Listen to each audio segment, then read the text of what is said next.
Жестока е съдбата наша, тя си е наша, а не ваша. Сълзите от очите ни текат, щом не сме заедно, те не спират. Помня, хубаво беше, когато бяхме заедно, когато се целувахме, бързо минаваше времето. Силната ти прегръдка, усещах любовта ти, очите ти блестяха, казваше ми обичам те, а ти. И аз, бейби, обичах те. И сега те обичам, кухня за теб, целувката ти искам. Сега седя в стаята за 4 стени, те ме притискат, броя скапаните дни. Ден, който наближава, за да се видим пак.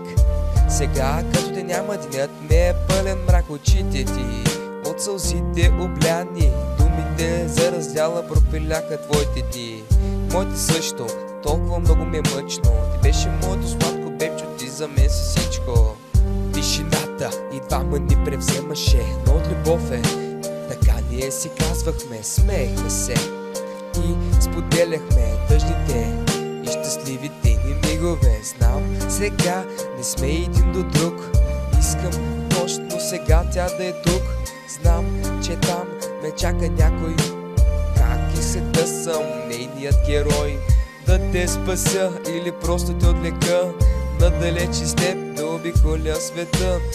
Не вярвах от пръв поглед в любовта, но щом ти се появи, сърцето ми плени. Сега сам самотен, чакам онзи ден. Аз бях твоя фен, къде си ела при мен?